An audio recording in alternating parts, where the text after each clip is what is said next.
Guys, I hope you dig that. So, what I was doing was I was playing over George Benson's breathing chord progression, which consists of like four chords, but I was focusing on like what we call the five and the one chord. So the whole progression goes D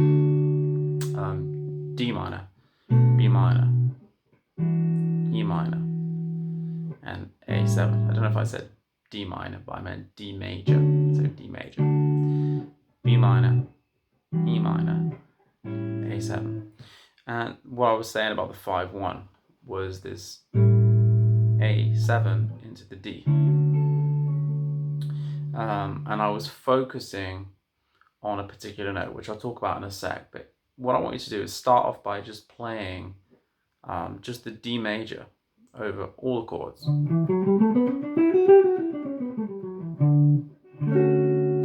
Next chord, B minor. Can you hear the same? You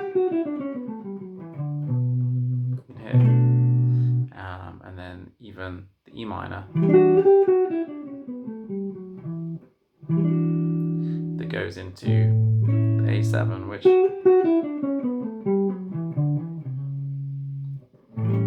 even that works. So the D major scale works over all of those chord changes.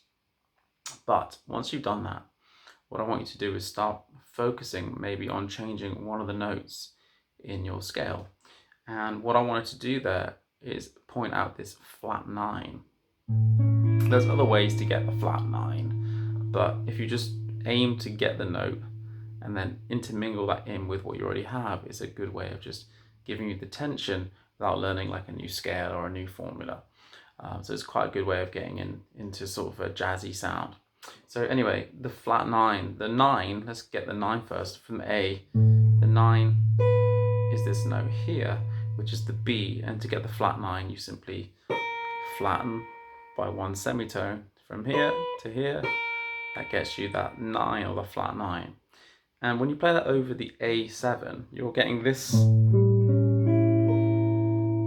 sound, which you can hear sounds pretty tense.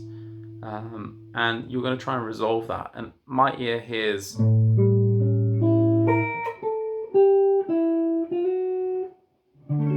you hear that sound there? It sounds like it wants to be resolved. So without that, it's fine. You can still all this would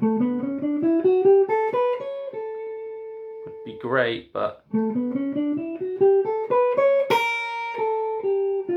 you hear how that's more dramatic?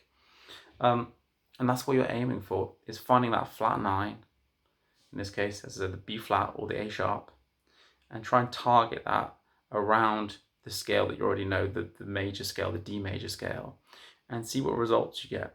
A little word of advice is try and use that flat 9 right at the last second, just before it goes into that D. I think it has a really nice effect doing it that way.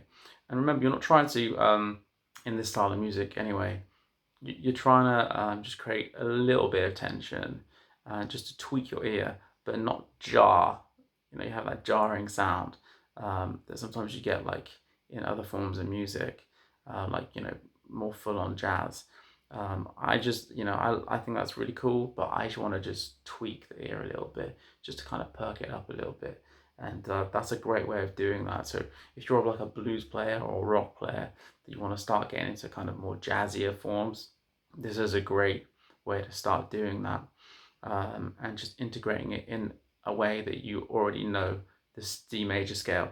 Another quick tip for you, you can use, if you know D major, you hopefully know that B minor is the relative minor of D, which means you can use good old faithful, which is great, by the way. I love the pentatonic scale. But look at this little move here. We were looking at this flat 9, playing a normal D minor pentatonic. You see how I just focused on that, did change that one note to encompass that flat 9 in just a standard pentatonic scale. So try and do that as well. Play your pentatonic scale. Can you hear how I just integrated what I already knew and then added that one note?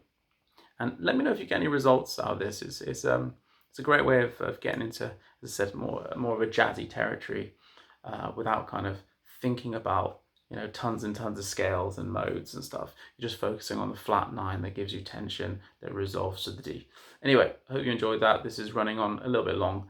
I'll see you again soon. Take care. Bye.